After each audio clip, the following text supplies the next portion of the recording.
Welcome to the KuppingerCole Videocast on privileged access management from a CISO perspective. I'm Berthold from KuppingerCole. I'm CEO at KuppingerCole, and I'm very glad that I have Rob Edmondson with us, who is technology strategist at Thycotic. Welcome, Rob. Thank you, Berthold. Yes, it's good to be with you. So a quick introduction to me. I've worked with Thycotic for nearly 4 years now, and I joined the organization when privileged access management was really just a fairly new term in terms of the wider realm of cybersecurity and enterprise software. I worked in the UK with a number of customers to help them define their PAM projects, and I saw people really grappling with it for the first time. Since then, I've moved to really been involved in the positioning of our solution and understanding what exactly is it that customers really want from PAM solutions, and what do they think they want from it in the future, and seeing how best we can map our technology to that. So that's very much what my role is about. Yeah, thanks, Rob, for being with us today. Yeah, and our topic today is looking at the privileged access management perspective from a CISO perspective, right? And privileged user accounts are, as we all know, significant targets for attack, as they have elevated permission access to confidential data and the ability to change settings. And if compromised, the amount of damage to an organization, to an enterprise, could be disastrous. So I believe no wonder that this is very much on the mind of the CISOs, right? At least it should be. Yeah. Before we get started, Rob, perhaps it makes sense to clarify a little bit this privileged access management. So what actually do we mean when we talk about privileged access management? Great question. Okay, so on one level, we're really looking at what privileges exist in the enterprise, in businesses, that cyber criminals might want to use. So if you look at it from a reactive perspective, then we're going to be looking at what credentials or systems or wherever the privileges are could be used by a cyber criminal. So that could be, like I said, a credential, that could be a particular target system, it could be certain application privileges on an endpoint. Wherever those privileges exist that give someone more privilege than a standard user, that's when you move from just talking about access management to privileged access management. So there's that element of it. But in another way, privileged access management is built of components. So you've got a password management layer. And I think the reason for that is that credentials still to this day form a gateway to many target systems and places where privileges are used. So you want to be able to manage that credential layer. Then you have elements of session management, session recording, where you go above and beyond the credential, and you're performing the ability to see in real time what somebody is doing and to control what privileges they have in that session, in that web browser, on that device. So that's a high level view of privileged access management. All right. Thanks for this insight.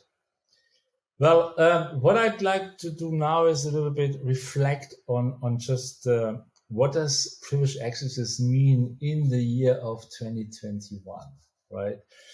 And it's interesting. We had a session just a couple of weeks ago with a bunch of CISOs, and of course, what was very much on their minds was the incident which was published in December around SolarWinds. And what do you think does this mean from a privileged access perspective? Well, I can't pretend to be an expert on every detail of the breach, but one of the things that you'll generally see if you're dissecting breaches and reports on breaches is that cyber criminals will start off at a lower level, right? They'll take their foothold in at some part of the business.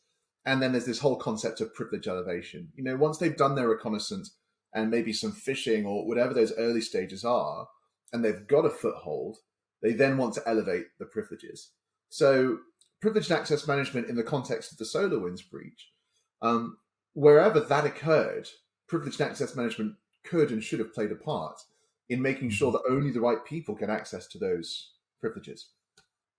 Yeah, and I think obviously multi-factor authentication is something which would have helped and wasn't in place in many cases, at least not with all clients who were impacted. Yeah.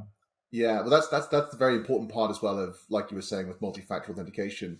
The two go together so well because what we want to do is to provide a way that you can layer multi-factor authentication, not just on the access point, but for any privilege elevation that occurs in the enterprise, so that every time a genuine person or a cyber criminal tries to elevate their privileges, they're being forced back to that zero trust position. Yeah. Well, another actual topic, obviously, unfortunately, we are still in the middle of the pandemic. And you and I, as we just have that interview, are working from home, right? What does this mean from a privileged access perspective if now everyone, I guess also privileged users, are working from home? I think from a security perspective, what we've seen over the last year is that there's a whole new realm that exists between the systems and the networks that businesses have traditionally used and the users, because so many more people are now functioning remotely. It just means that we need to be even more careful than ever before about making sure that the person who says they're this person or that system or that application really is that person. So verification before authorization is critical.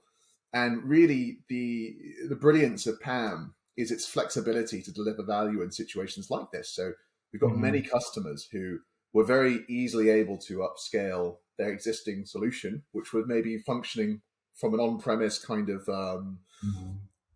office and network management perspective.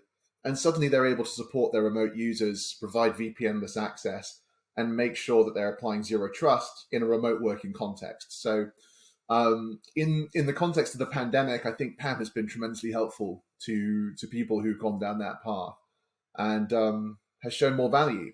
Yeah. Yeah. Thank you. And I guess another up-to-date topic, talking about 2021,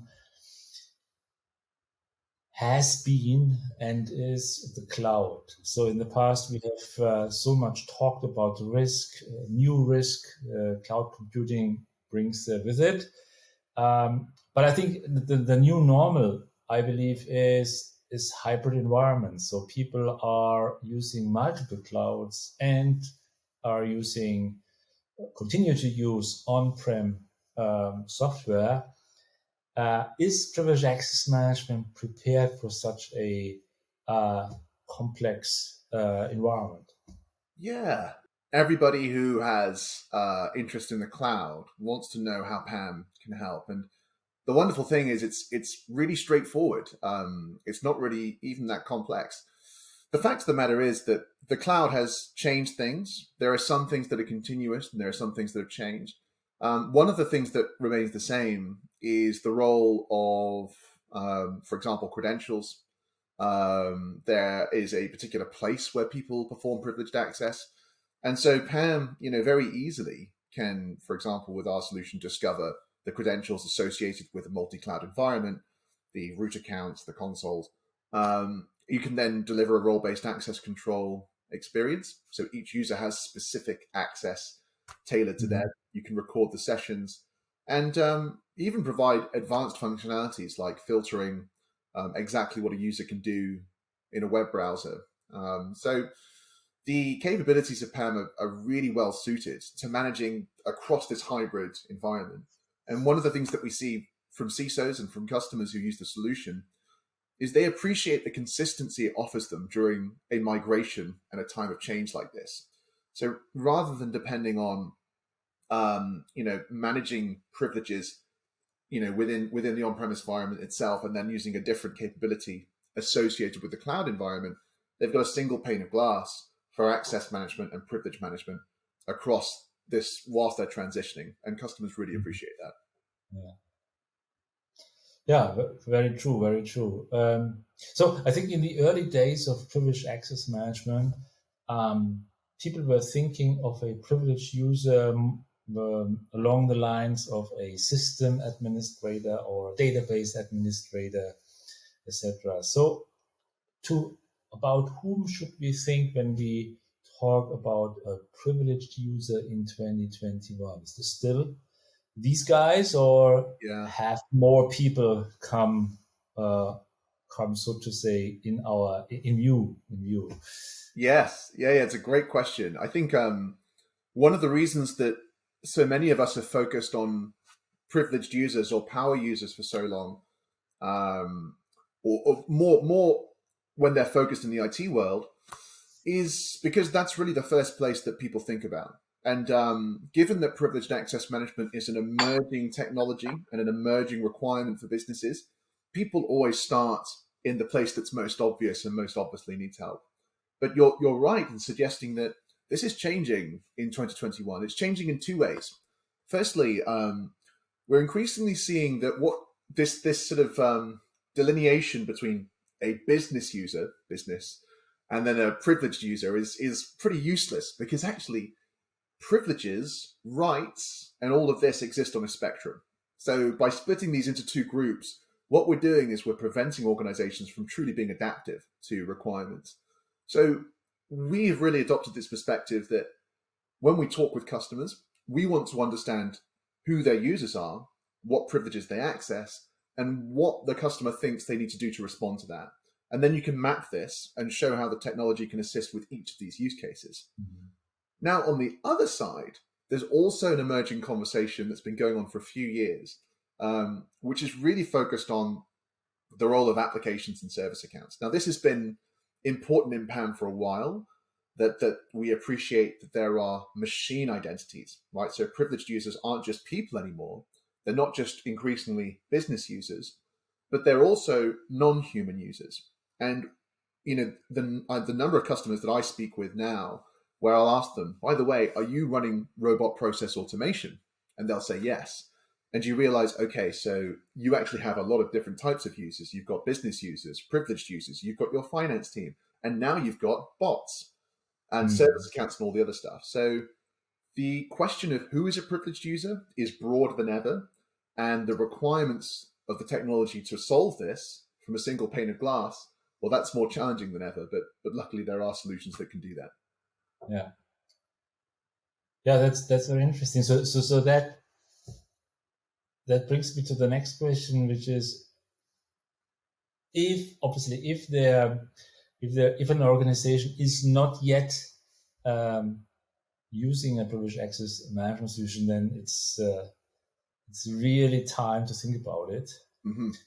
And those organizations who already have it, they may need to think about expanding the scope of it, right? Yes. As to other privileged access users, etc., right? To other use cases. So what comes to your mind? What can you recommend to a CISO how they should actually effectively prepare for the next step on privileged access management? Definitely, I think you're right that many people who are already using PAM solutions will have a need to expand because of some of the things we've talked about. Some of the breaches that have been going on involve credentials in places that previously PAM solutions might not have managed, like being written in code and in config files, for example. So yes, whether you have a PAM solution or whether you don't, there's a need to figure out how can I deliver PAM to my organization, because that's an ongoing discussion. In terms of how a CISO can effectively prepare, there are a number of things that are really important. So when I look at the feedback from our customers and their experience and their journey, there's a couple of really important recommendations that they make. So software like Thycotic, for example, is going to be fantastic at automating a lot of stuff, and so there's tons of things that you don't have to worry about that you did with old solutions. But there are still some things that you have to think about. So firstly, from a permissions perspective, what do you want as an organization? At some point, we need to stop looking at the tools and which one that you prefer for your organization and ask yourself, okay, with this tooling, what do I want to do with users? What groups of users are there? How do I want to split this up? Do I want to integrate with a directory and all of this? And then how do I want to map these to the privileges? And how can I do this in a way that's scalable? And we have plenty of advice on that. But at the end of the day, there are some things that no matter how many consultants, partners, and people that you get, some questions you do have to answer yourself. And that's one of them.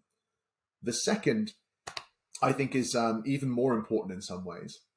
And that's asking not only what users do I have and what privileged account systems and privileges exist, but by far the most important question to add in there is, where do my users currently do things?